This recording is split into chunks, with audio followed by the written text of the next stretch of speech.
Assalamualaikum warahmatullahi wabarakatuh dan selamat berjumpa lagi bareng saya di Wibowo di channel kita yang tercinta ini pemirsa. Kali ini saya mau memperbaiki sebuah PC merek Power di casingnya, dan PC ini katanya masih bisa hidup. Yang punya minta untuk diinstal ulang. Terserah Windows apa yang bisa diinstal di dalam PC ini. Dan kami sambil menerka kira-kira PC ini keluaran tahun berapa. Ternyata begitu kami lihat, atau begitu saya lihat, dia masih menggunakan mikroprosesor Intel Pentium 4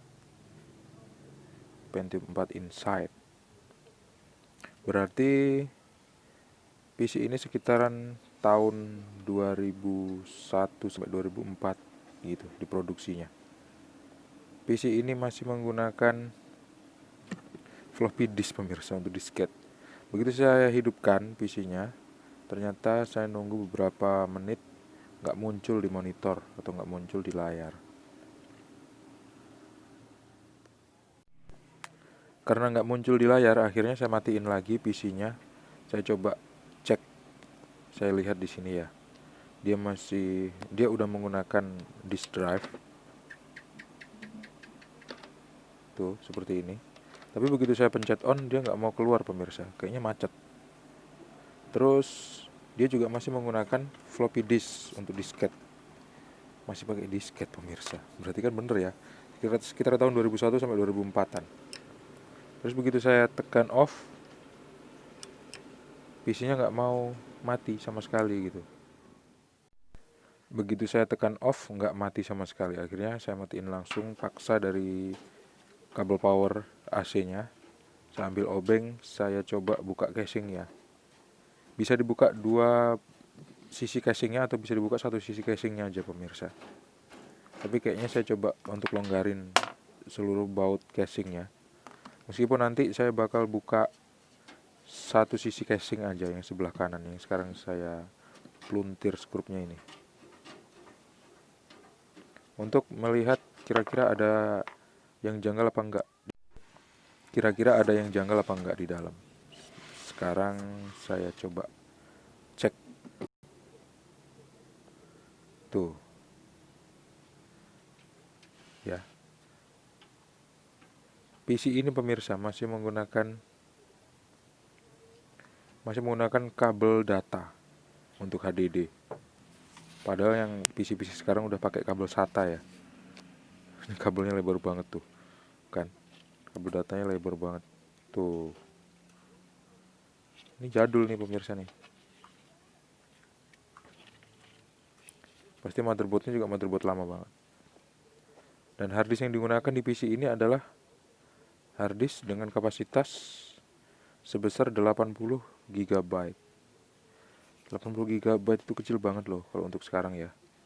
Terus dia menggunakan RAM sebesar 256 MB DDR2. Dia pakai 2 slot RAM. Yang satu bisa jadi nilainya sama atau bisa lebih atau bisa kurang juga ya. Nanti kita lihat pemirsa.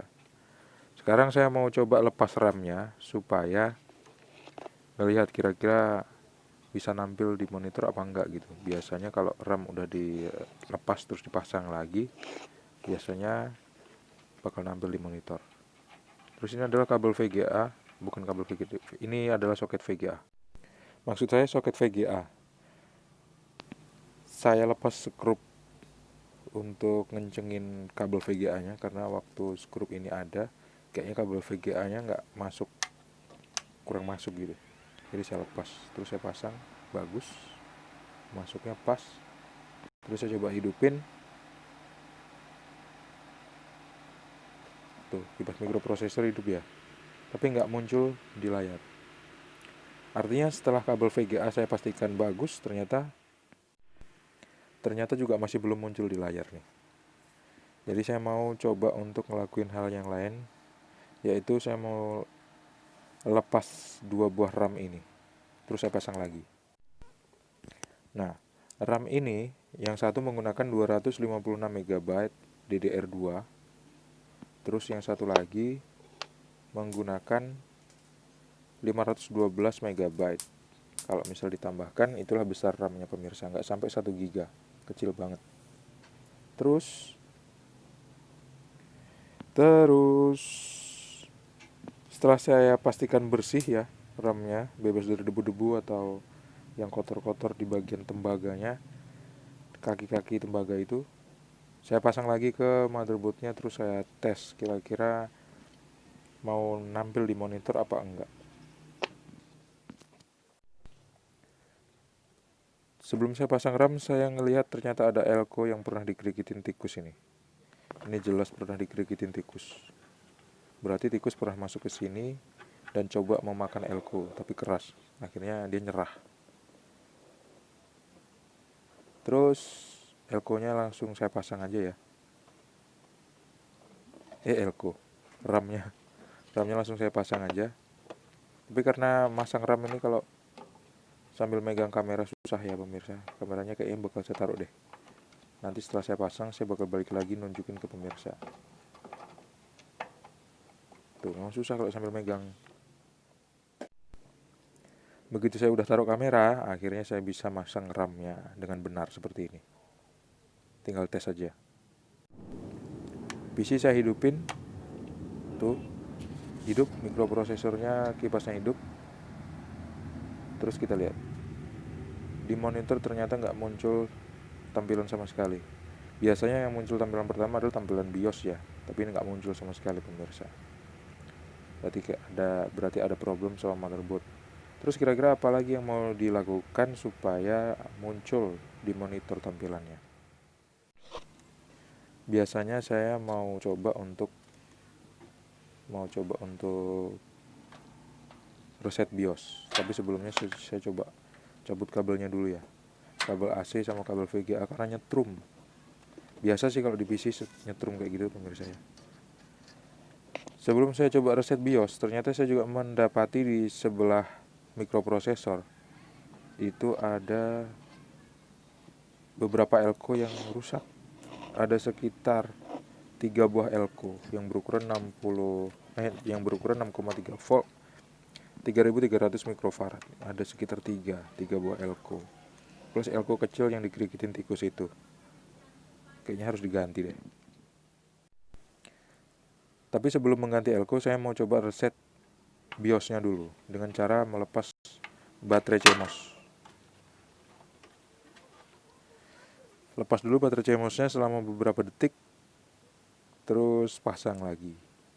Bukan reset BIOS ding, reset CMOS pemirsa. Pasang lagi, terus kita tes kira-kira udah muncul di monitor apa enggak. Begitu saya udah hidupin, ternyata juga di monitor nggak muncul tampilan sama sekali, nggak muncul tampilan BIOS setup sama sekali. Padahal motherboardnya hidup dengan indikator dapat dilihat dari kipas mikroprosesor yang hidup ya. Masih belum nampil sama sekali. Jadi kita mau ngelakuin hal yang lain lagi. Kira-kira apa lagi yang mau kita lakukan? Kita akan melepas seluruh pengkabelan yang ada di motherboard kecuali kabel power dari power supply dan untuk fan, atau bahkan untuk fan-nya kita lepas juga. Fan tambahan ya pemirsa maksudnya, bukan fan mikroprosesor. Jadi diingat-ingat soketnya ini lokasinya di mana aja seperti ini.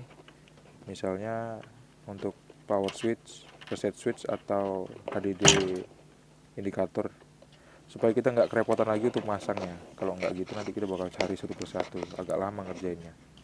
Terus kabel data HDD-nya saya lepas juga. Mungkin ada yang nggak cocok sama HDD, akhirnya nggak muncul tampilan di monitor. Terus apa lagi? Kalau perlu sekalian kabel dari power supply-nya dilepas aja deh. Kalau gitu motherboard-nya dilepas aja sekalian. Terus kita bersihin kira-kira ada nggak yang janggal atau komponen-komponen yang rusak di motherboard. Ini kabel speaker saya lepas dulu.